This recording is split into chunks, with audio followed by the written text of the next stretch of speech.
Sir good evening sir, బాగున్నారా? బాగున్నా Ashok garu. Yes చెప్పండి సార్, ఇవాళ మురళీ సార్ యొక్క నివేదిక జీతాల పంచాయతీ కాదు సార్. అసలు పంచాయతీ ఏంటంటే క్వాలిటీ ఆఫ్ ఎడ్యుకేషన్ సార్. అది ఓకే. ఇక్కడ విద్యా వ్యవస్థ మొత్తం కూడా కంప్లీట్ గా చిన్న భిన్నమైనది కాన్సెప్ట్ సార్. ఇక్కడ టీచర్లకు ప్రతిభ ఆధారంగానే వాళ్ళకి ప్రమోషన్ ఇవ్వాలనేది కూడా తప్పు, రాంగ్. ఎందుకంటే అన్నిటికంటే దేశంలోనే మన రాష్ట్రంలో అత్యంత క్రిటికల్ గా నిర్వహించేటటువంటి ఒక టీచర్ ఎంపిక. ఎందుకంటే అతను బీఈడి ప్రిలిమ్స్ మెయిన్స్ ఇంటర్వ్యూ లాగా టీచర్ కు పెట్టారు. దానికంటే ఎక్కువ ఉన్నా సార్. అదే ఆ జూనియర్ లెక్చరర్ ఏమో డైరెక్ట్ గా పీజీ చేసి జూనియర్ లెక్చర్ రాయొచ్చు. ఇక్కడ మిగతా గ్రూప్స్ ఉద్యోగాలు కూడా డిగ్రీతో డైరెక్ట్ రాయొచ్చు. వీళ్ళు బిఎడ్ చేయాలి, డిఎడ్ చేయాలి, ఆ తర్వాత టెట్ రాయాలా, ఆ తర్వాత డిఎస్సి రాయాలా. ఇంత చేస్తే ఉద్యోగం జీతం తక్కువ ఉండాలి.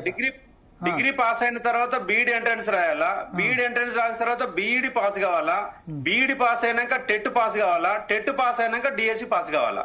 అంటే సివిల్స్ కంటే కూడా కఠినతరంగా ఉంది. 0.1%, 2% తో ఉద్యోగాలు కోల్పోయే వాళ్ళు ఉన్నారు. వాళ్ళు టీచర్లుగా సెలెక్ట్ అయ్యే వాళ్ళందరూ కూడా ప్రతిభావంతులే. కానీ ఇక్కడ జరిగే మిస్టేక్ ఏంటంటే అడ్మినిస్ట్రేషన్ అనేది లేదు. ఇవాళ రాష్ట్రంలో 560 పైన మండలాలలో ఒక్క మండలంలో కూడా రెగ్యులర్ ఎంఈఓ లేడు. 33 జిల్లాలలో 1-2 జిల్లాలు తప్ప 30 జిల్లాలకు రెగ్యులర్ డిఓ లేరు. కనీసం అడ్మినిస్ట్రేషన్ ఎక్కడ లేదు. పైగా ఇవాళ విద్యా వ్యవస్థను ఏమైందంటే విచ్ఛిన్నం చేశారు. ఇప్పుడు గురుకులాలు తీసుకొచ్చారు. గురుకులాలు తీసుకొచ్చిన కారణంగా జనరల్ స్కూళ్లలో మొత్తం స్టూడెంట్స్ మొత్తం పడిపోయారు. ప్రాథమిక స్కూల్లోనేమో ఇవాళ హోదాకి ఇంగ్లీష్ మీడియం అనేది చదివిస్తా ఉన్నారు. గవర్నమెంట్ స్కూల్ మొత్తం కూడా ఇంగ్లీష్ మీడియం ఎప్పుడో ఒక 10 years బ్యాకే కనుక జరిగి ఉంటే వాళ్ళ గవర్నమెంట్ స్కూళ్ళలో పిల్లలు ఉండేవాళ్ళు. అంటే మొత్తంగా పర్యవేక్షణ లేకపోవడమే వ్యవస్థ మొత్తం కూడా కారణం. ఇంకోటి ఏంటంటే వాళ్ళు వచ్చిన ప్రభుత్వాలు ఏవి కూడా విద్య అనే దానికి అసలు ప్రాధాన్యమే ఇవ్వడం లేదు. వాళ్ళకి ఎంతసేపు అయినా ఓటరు పథకాలు, ఉచిత పథకాలు, ఓటర్ని ఎట్లా కొనుగోలు చేయాలనే ప్రధాన ఉద్దేశమే ఉంది తప్ప ఎక్కడ కూడా విద్యా వ్యవస్థను బాగు చేద్దాం, వైద్యాన్ని బాగు చేద్దామని మన పాలకులు లేదు. ఎందుకంటే మన పాలకులు చదువుకున్న వాళ్ళు అయినప్పటికీ కూడా వాడు ఎట్లా సంపాదించుకోవాలా, నేను ఎట్లా అధికారంలోకి వస్తున్నా, ఎంత సంపాదించాలా, ఓటర్ నాడి ప్రకారమే పరిపాలన జరుగుతుంది తప్ప రాష్ట్ర బాగు కోసం పరిపాలన జరుగుతుందంటే అసలు.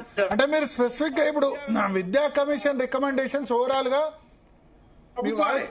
విద్యా కమిషన్ రికమెండేషన్ మీరు సపోర్ట్ చేస్తున్నారా, వ్యతిరేకిస్తున్నారా? నేను 100% సపోర్ట్ చేస్తున్నా సార్. ఈ జీతాల విషయంలో మాత్రం నేను వ్యతిరేకిస్తున్నాను. కానీ ఎందుకంటే ప్రపంచంలో మన దేశంలో కంటే ఇతర దేశాలలో, యూరోపియన్ కంట్రీస్ లో టీచర్ యొక్క జీతాలు మన దానికంటే ఇక్కడ డబుల్ ఉంటాయి. జీతాలు ఇక్కడ సమస్య కాదు. ఇవాళ బీటెక్ అయిపోయిన క్యాండిడేట్ విత్ ఇన్ 1 year లో క్యాంపస్ ఎలక్షన్ లో సెలెక్ట్ అయితే 25 లక్షల జీతం పొందుతుండు సంవత్సరానికి. అంటే అందరు పొందట్లేదు, 25 లక్షల జీతం అందరికి ఎక్కడ వస్తుంది. కానీ అంటే కొంతమందికి అయితే అంతే 25,000 రాని వాళ్ళు కూడా ఉన్నారు. 25,000 రాని వాళ్ళు కూడా ఉన్నారు. ఇవాళ ఎస్జిడి జీతం ఎంత ఉంది సార్? 60-70 వేల కంటే ఎక్కువ లేదు. ఎస్జిడి శాలరీ వాళ్ళు 60-70 వేలు, 80 వేల కంటే. నా ఇనిషియల్ రిమార్క్స్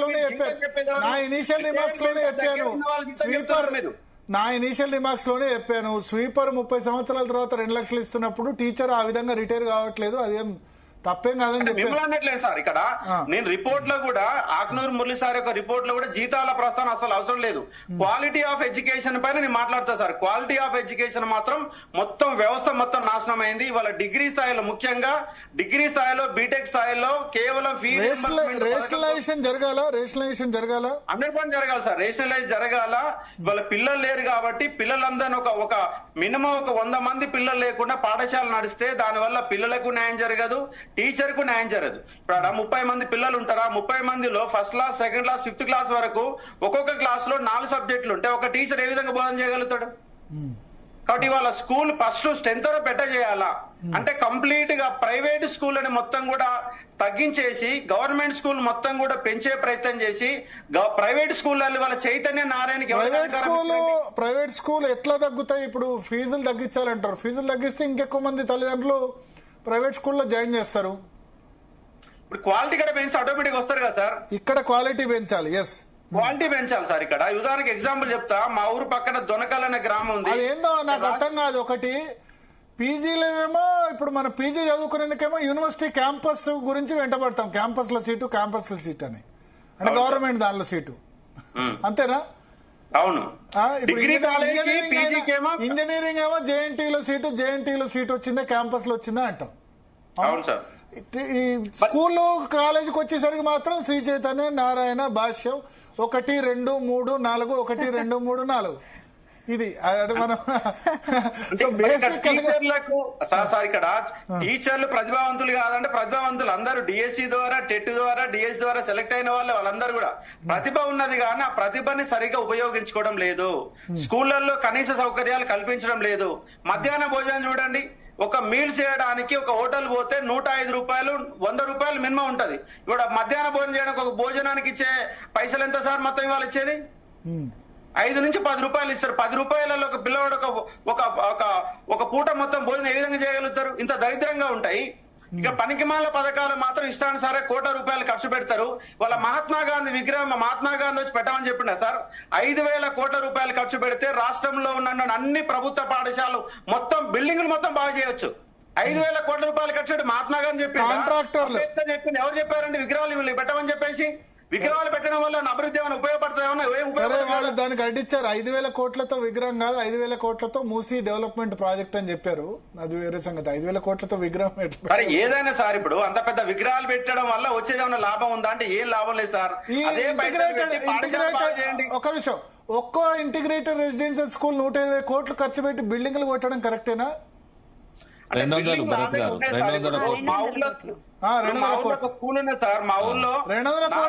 ఏం కడతారు స్కూల్? నాకు అర్థం కాదు. 10th క్లాస్ స్కూల్ కూడా అంతేం అవసరం లేదు. 200 కోట్లతో ఒక జిల్లా మొత్తం స్కూల్స్ బాగా చేయొచ్చు. ఒక జిల్లా మొత్తం ఒక స్కూల్ మీద 200 కోట్లు పెడితే దాని చదివే స్టూడెంట్స్ 2,000 మంది ఉంటారేమో.